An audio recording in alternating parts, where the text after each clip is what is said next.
Shalom para sahabat, jumpa kembali bersama saya Atta Sorimunggu dari Direction Ministry dalam sesi inspirasi. Pada sesi inspirasi kali ini, saya hendak membagikan kepada kita tentang topik mengenal Tuhan dengan utuh. Mengenal Tuhan dengan utuh. Apa kemudian yang menjadi latar belakang daripada topik sesi inspirasi kita kali ini? Saya melihat bahwa kebanyakan orang Kristen hanya memandang Tuhan dari segi kemurahannya. Dia adalah Allah yang kasih, memang Tuhan adalah Allah yang murah hati, Allah yang baik, Allah penolong, Allah yang sabar, Allah pengampun. Tidak ada yang salah dengan itu semua. Tetapi kemudian menjadi salah ketika kita hanya memandang Tuhan dari segi kemurahannya, dari sisi kemurahannya. Di Roma 11 ayat 22 katakan bahwa tetapi perhatikanlah bukan hanya dari kemurahannya, tetapi juga dari kekerasan hatinya. Artinya bahwa kalau kita mau memandang Tuhan secara utuh, kita tidak boleh hanya memandang Tuhan dari segi kesabarannya saja, dari segi kemurahannya saja, pengampunannya, kasihnya, kebaikannya. Tetapi kita harus melihat Tuhan dari segi kekerasannya juga. Kita harus mengerti bahwa Tuhan adalah Tuhan yang membalas kesalahan orang. Dia bukan Allah pendendam, tetapi Dia Allah yang menunjukkan keadilannya dan membalaskan kesalahan setiap orang. Ini yang harus kita pahami. Jadi kalau kita hanya memandang Tuhan dari segi kemurahannya saja, maka kita akan salah dalam mengikut Tuhan. Ada beberapa akibat ketika orang salah memandang Tuhan dan tidak memandang Tuhan secara utuh. Yang pertama akibatnya adalah orang tidak memiliki rasa takut yang hormat kepada Tuhan. Kalau orang hanya melihat dan memandang Tuhan, oh Dia Allah yang sabar, nanti kalau saya jatuh dalam pencobaan Dia akan sabar, Tuhan akan sabar kepada saya. Kemudian kalau saya melanggar peraturan Tuhan, tidak taat pada ketetapan Tuhan, Tuhan mengasihi saya, Tuhan akan mengampuni saya. Semuanya itu betul. Tetapi kalau fokusnya adalah kemudian hanya berfokus pada kemurahan Tuhan itu sendiri, maka kita tidak akan memiliki rasa takut yang hormat kepada Tuhan. Akibatnya adalah tidak ada motivasi, tidak ada dorongan dari dalam diri kita untuk menaati dan menuruti perintah Tuhan. Akhirnya apa? Kita akan menjadi orang yang menganggap remeh terhadap perintah Tuhan. Kita tidak menganggap penting untuk melakukan perintah Tuhan. Sementara kita tahu bahwa Tuhan menghendaki kita memiliki ketaatan yang total kepada Dia. Inilah akibat yang pertama ketika orang memandang Tuhan hanya dari segi kemurahannya. Harusnya kita harus memandang Tuhan dari segi kekerasannya, sehingga kita memiliki rasa hormat yang takut kepada Tuhan.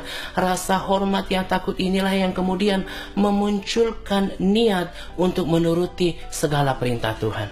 Akibat yang kedua adalah bahwa orang Kristen yang hanya memandang Tuhan dari segi kemurahannya, dia akan menjadi orang Kristen yang kekanak-kanakan. Sama seperti seorang anak yang hanya ingin dimanja, diperhatikan oleh orang tuanya, dituruti oleh orang tuanya. Nah, demikian juga orang Kristen yang hanya melihat bahwa oh, Tuhan saya itu Tuhan yang baik, Tuhan yang mengampuni, Tuhan yang sabar, Tuhan yang kasih, maka karakternya akan terus menjadi kekanak-kanakan. Dia akan terus menjadi Kristen yang kekanak-kanakan. Sementara Tuhan menghendaki kita menjadi orang Kristen yang dewasa, orang Kristen yang mengerti apa hak dan kewajiban kita. Seorang yang dewasa, dia mengerti hak dan kewajibannya. Kita berhak atas kasih Bapa, atas pengampunan, atas segala berkatnya, atas segala kebaikan dan kemurahannya. Tetapi kita juga harus memiliki kewajiban untuk kemudian menaati dan menuruti segala perintah Tuhan. Inilah akibat yang fatal. Kemudian ketika seseorang hanya memandang Tuhan dari segi kemurahannya, maka pada sesi inspirasi ini saya ingin mencerahkan setiap pemikiran kita bahwa kalau kita mau mengikut Tuhan dengan benar, kita harus memandang Tuhan secara utuh. Kita harus memandang kemurahannya juga, tetapi juga kekerasannya. Karena seperti ketika kita melihat ketika Adam dan Hawa jatuh dalam dosa, Tuhan kemudian mengasihi mereka, bahkan membuatkan mereka cawat untuk menuntut alat kemaluannya. Tetapi kemudian apakah Tuhan hanya berhenti di situ saja? Tidak. Tuhan mengusir mereka dari Taman Eden sebagai bentuk daripada ketegasannya. Ingat bahwa kasih Allah akan berjalan lurus berbarengan dengan ketegasan. Ketika Tuhan melakukan penghukuman kepada seseorang, Dia bukan berarti Dia Allah yang jahat, tetapi Dia akan menunjukkan bahwa ketika kita melanggar, ada punishment, ada hukum penghukuman, ada ketegasan yang kemudian mengikutinya. Itulah kenapa tadi saya katakan di Roma 11 ayat 22 katakan bahwa kita harus melihat Tuhan dari segi kemurahannya, tapi juga dari kekerasannya. Allah yang sama yang bertindak juga kepada orang Israel. Tuhan mengasihi orang Israel ketika mereka diperbudak di tanah Mesir. Tuhan membebaskan mereka karena kasih Tuhan kepada mereka. Tetapi ketika orang Israel memberontak kepada Tuhan, Tuhan juga memberikan penghukuman, ketegasan kepada mereka. Banyak di antara mereka yang binasa.